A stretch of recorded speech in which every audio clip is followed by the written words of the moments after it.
Third time's the charm. Welcome to Crunchy Culture, where I, Tina Sorenson, dig into the latest wellness buzz from the news and share my unfiltered thoughts and opinions. Join me every Tuesday for a dose of snarky humor, the latest in wellness trends, my current obsessions, and of course, a recipe or wellness tip to inspire your journey. This episode is brought to you by me, the Wellness Blondie.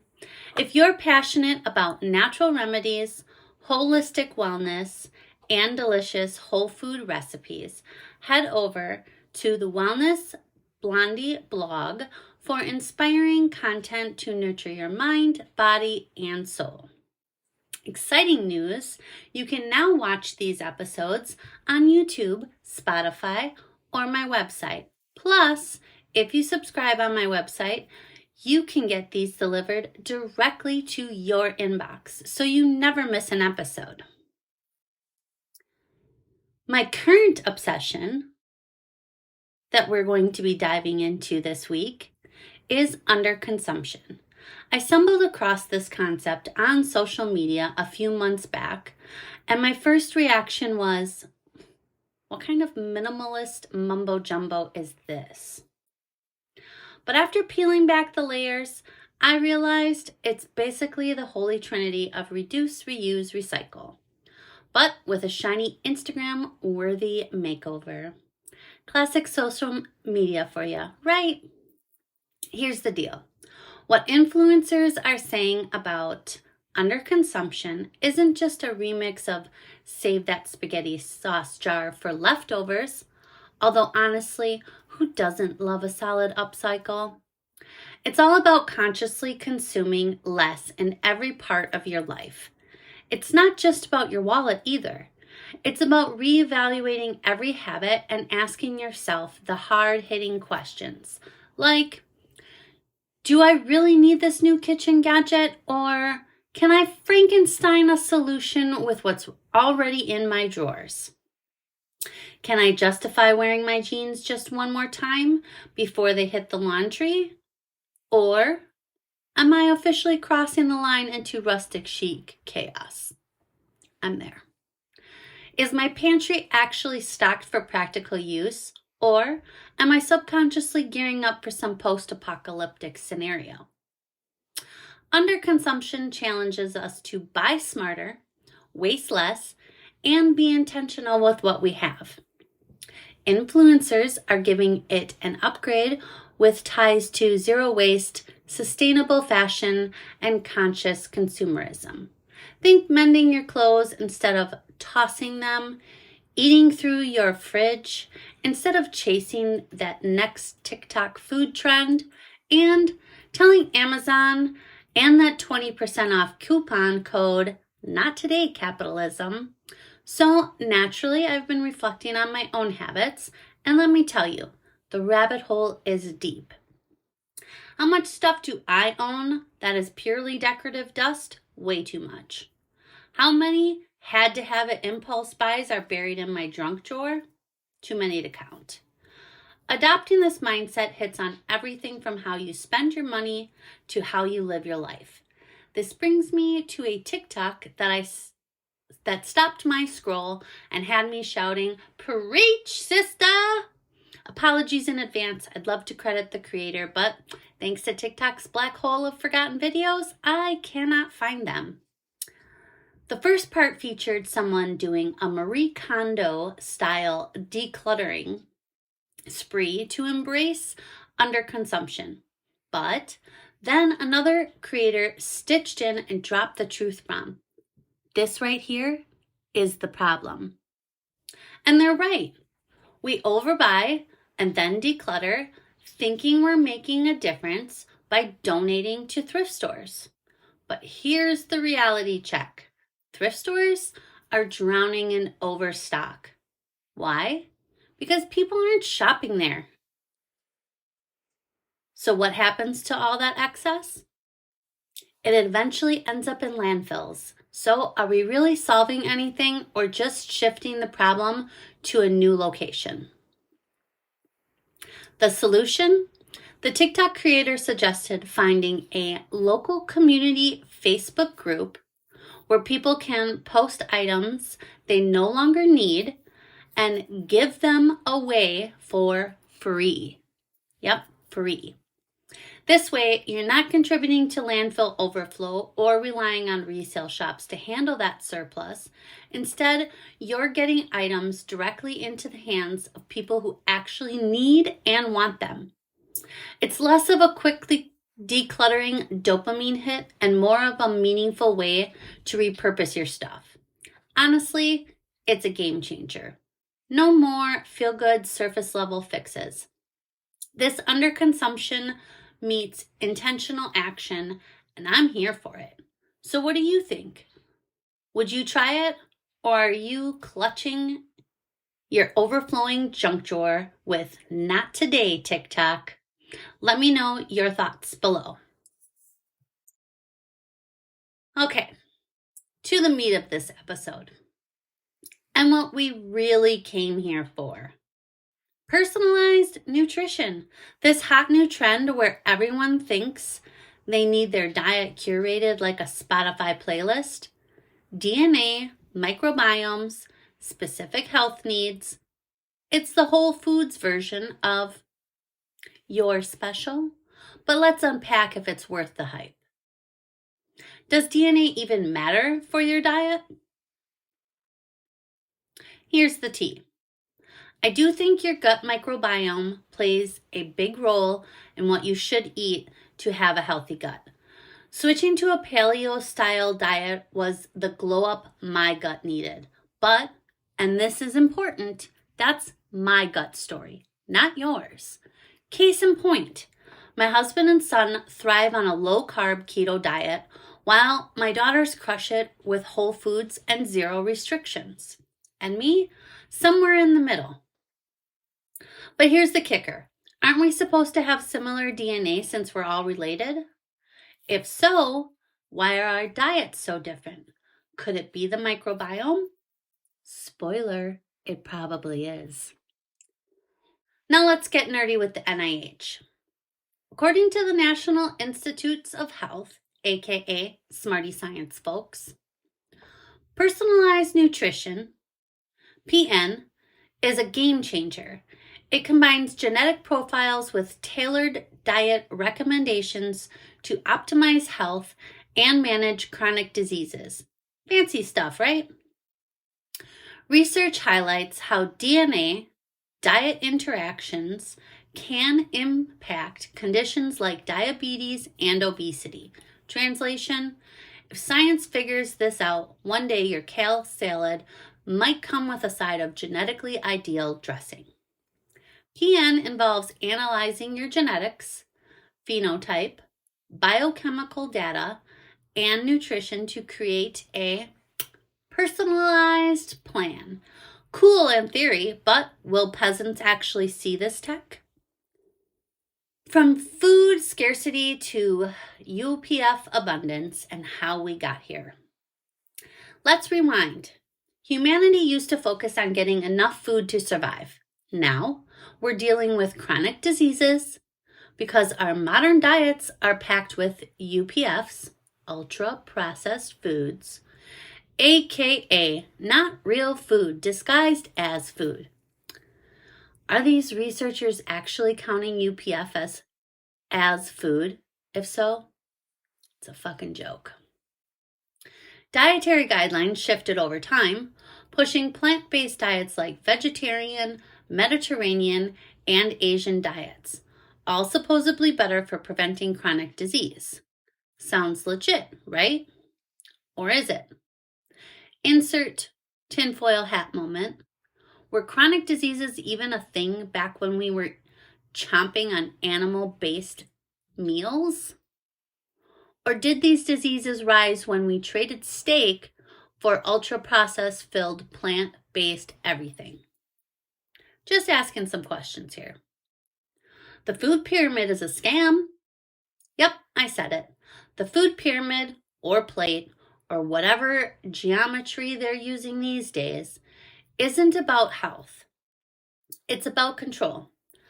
follow the food pyramid, load up on UPFs, get sick, and bam, you're stuck in the cycle. Pharma meds, constant doctor visits, and endless "why do I feel like garbage" vibes. Revolutionary thought: eat whole foods and exit the hamster wheel. Fun genetic trivia: genes influence nutrient metabolism.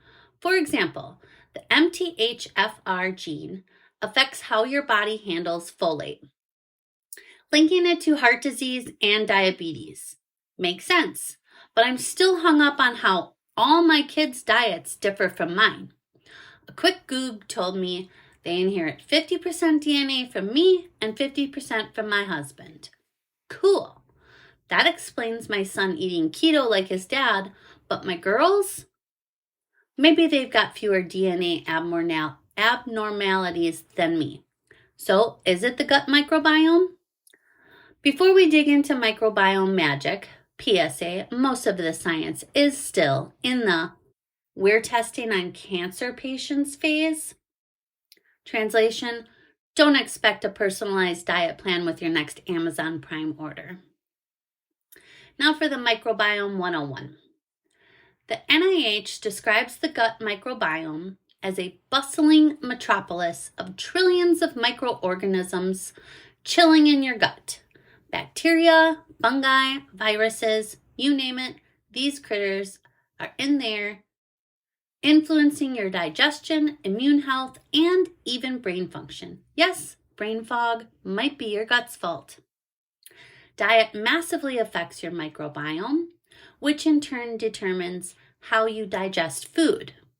Researchers combined genetic microbiome and health data to develop personalized plans. Results? Very impressive. Participants saw improvements in food and nutrient intake, body metrics, and overall health. But is this just science fiction for the rich? All of this sounds fascinating and effective, but the cost could keep it locked away in Luxuryville for years. Let's break it down. Traditional nutrition is simple, cost-effective, and as basic as toast. But it lacks personalization and feels like a Windows 95 in 2024. Personalized nutrition is highly individual, could revolutionize health. Crunchy moms are already drooling, but it's expensive, complex, limited, and wrapped up in privacy concerns. So will it go mainstream soon, or live in the land of jetpacks and flying cars? You tell me.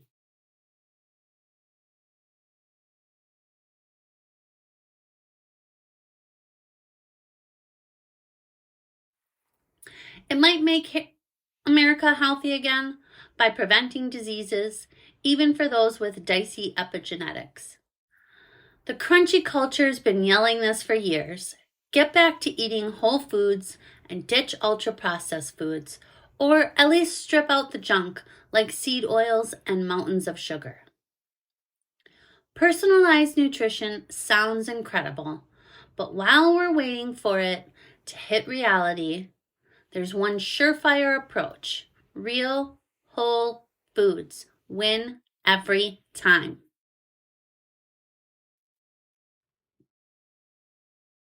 Your microbiome? Well, thank you. Next up, vagus nerve stimulation. So let's get into it. I'm still obsessing over it. If you didn't catch my rant about it the other week, on your favorite platform, why not? Let me fill you in. Hot and cold therapy. Totally my jam. Resetting the vagus nerve. So why is this even trending? The answer's simple. Most of us are stuck in permanent fight or flight mode. Thanks, modern world. Between work stress, doom scrolling, and let's not forget global pandemics and economic chaos, our nervous systems are ready to tap out. Here's the nerdy bit. The vagus nerve is basically the MVP of your nervous system. It's the longest nerve in your body, stretching from your brain all the way down to your stomach. When you stimulate it, you're sending little electrical impulses to your brain, which can chill you out and help with a host of issues. What issues, you ask? Well, depression that's too stubborn for therapy, recovery after a stroke, chronic inflammation that makes you feel like you aged a decade overnight. VNS is a game changer, and guess what? You don't need to hook yourself up to a fancy machine to get these benefits. Here are some simple ways to stimulate your vagus nerve. Yoga, not just for pretzel poses and Instagram likes. Certain yoga moves actually activate the vagus nerve. Massage. Now I'm talking neck, shoulders, and feet. Because why stop at stress relief when you can have full-on relaxation? I love it when my sister, mom, and friends do a girls' day and we order a massage therapist that comes to one of our houses.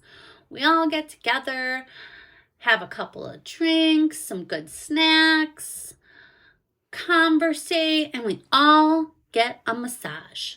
Foot reflexology. Fancy talk for a good old foot rub. Your vagus nerves loves this stuff. Tell your partner how by giving you a foot rub, they're helping you heal. Cold therapy. Short-term cold exposure, like ending your shower with cold water, can work wonders. It's unpleasant, yes, but worth it. Plus, you'll have bragging rights for surviving it. Or, depending on your geological area, you could just step outside for a few minutes in your skivvies or swimwear. That's how I'm doing it. With my SIRS diagnosis, I've been leaning into hot-cold therapy because, fun fact, one of my main symptoms is vertigo. And trust me, trying to do yoga when you can't hold your balance, not the Zen experience it's cracked up to be. But here's the good news. With my current detox protocol, I am seeing progress. I haven't had to touch my vertigo medication daily, which is a huge win in my healing journey. For context, I couldn't even function without it before. So yeah, I'm doing a little victory dance over here. Now, I'm not tossing that prescription in the trash just yet. Let's be real. Healing from toxic mold exposure isn't a linear process, and flare-ups happen. But with this win on my scoreboard, I'm ready to ease some yoga back into my self-care routine. Baby steps, but it's on the list. So, have you tried vagus nerve stimulation yet? Or are you more of a no way Jose kind of person? If you're watching this on YouTube or my website, drop a comment below. I'd love to hear your take. For the last topic I want to cover this week, the wellness generation. Millennials, the reigning champs of avocado toast and yoga studios, are undeniably at the forefront of a wellness renaissance. But is this drive toward health and self-care fueled by genuine enlightenment or a desperate scramble to manage the deck of health issues we've been handed? Honestly, it's probably a bit of both. Let's unpack the why. First, we're witnessing skyrocketing rates of conditions like infertility, autoimmune disorders, prediabetes, and non-alcoholic fatty liver disease, all cropping up in people much younger than you would expect. It's like millennials were given a bonus level of life challenges to navigate.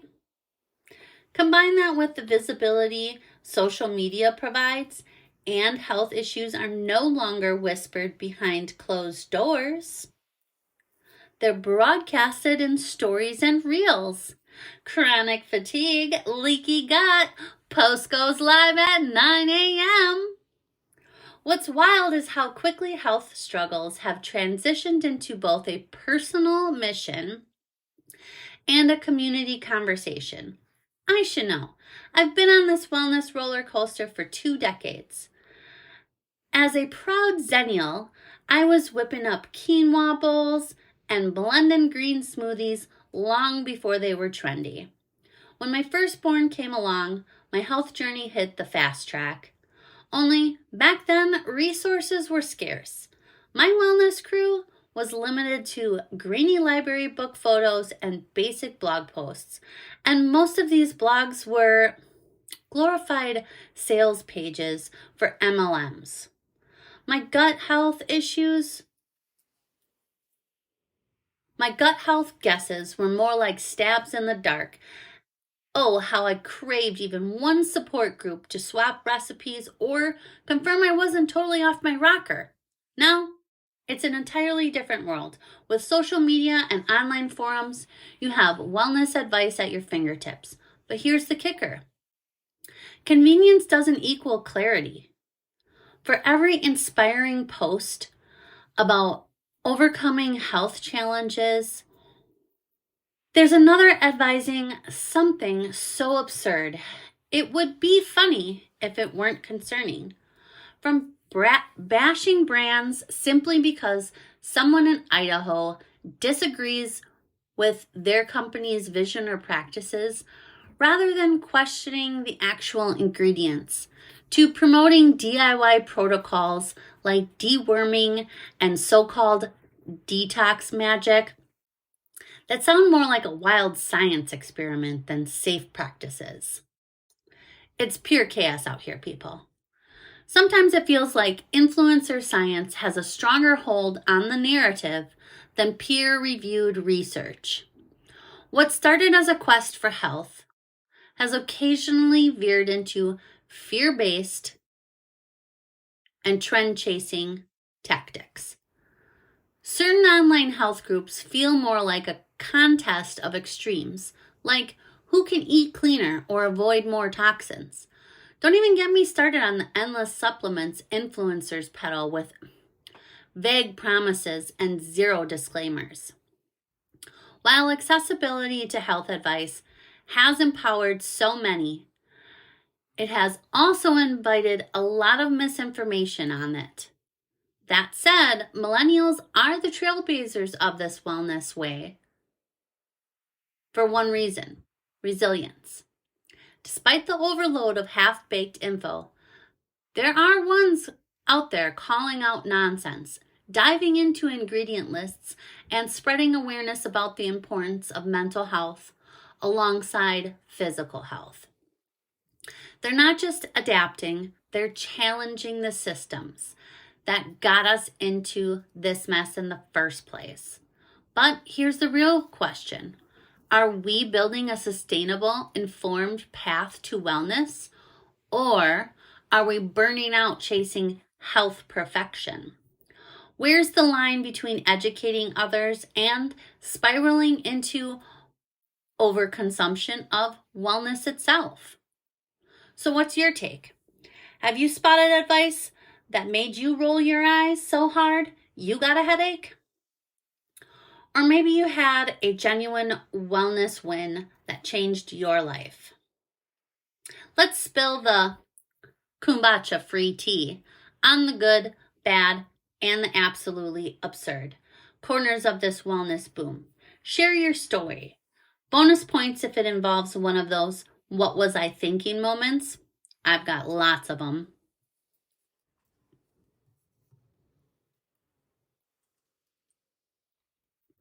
Let's face it, staying in the loop on wellness trends is basically a full-time job these days, but hey, someone's got to do it. And if you've got opinions, stumbled on anything eye-roll worthy, or you just want to dish about the latest health craze, I'm all ears. Drop a comment, tag me on socials, or shoot me an email. And now, for the creme de la creme of the episode. If you would like to be featured on the podcast, send me your favorite recipe or wellness tips and I will be happy to share them along with a shout out in an upcoming episode. This week, I want to focus on kicking off 2025 as your best wellness year yet. I've got my current routine fairly dialed in, but I'm always tweaking it to fit better with my schedule and life. Whether it's a shift in priorities or simply learning what your body needs, flexibility is key. If you're ready to start your wellness journey or fine-tune your routine, here are a few tips that have worked for me. Start with a solid foundation. Focus on the basics: whole foods, hydration, quality sleep, and stress management. These are the pillars of good health and will set the tone for all other aspects of your wellness. Track and adjust. Keep track of what's working and what isn't, whether it's journaling, using a habit tracker, or just noting changes in your energy levels. This gives you valuable feedback for making adjustments. Build flexibility into your routine. Life gets busy. It's okay to shift things around, depending on what's going on. I've learned that consistency does not mean perfection.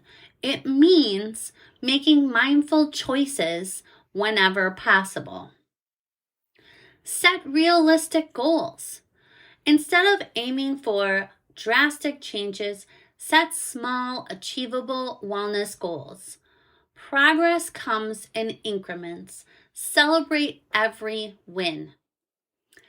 And make it yours. Your wellness journey should be personal. What works for someone else might not suit you, and that's perfectly fine. Do what feels right for you and your body and your life. Don't be afraid to make tweaks as you go. I hope these tips help you craft a wellness routine that works for you, setting you up for your best year yet. Plus, if you join the TWB Low Toxin and Wellness group, you could join our 75 Low Toxin and Wellness Challenge. I hope this episode brought some fresh insight or at least a shred of motivation for you to tackle the day without looking like a hot mess express. And hey, if you're all about multitasking or you just like to see the real chaos, check out the full video on YouTube, Spotify, or my website. And hey, if you're loving the podcast, or even if you're just mildly entertained, why not drop a quick rating and review on your favorite platform? It would mean the world to me and also help more wellness lovers find us, which is basically like spreading good vibes but with less granola. Because we don't want those Roundup Ready oats in our bodies. And more real talk. Your feedback helps others find their way to the hive and join this wellness journey. Thanks in advance for making me feel like a podcast rock star, even though I'm not slaying it right now. Until next time, nurture your mind, body, and soul, because no one else can do it your way. And remember, wellness is a journey with twists and turns, so embrace the ride, stay crunchy, and let's reshape this hive together.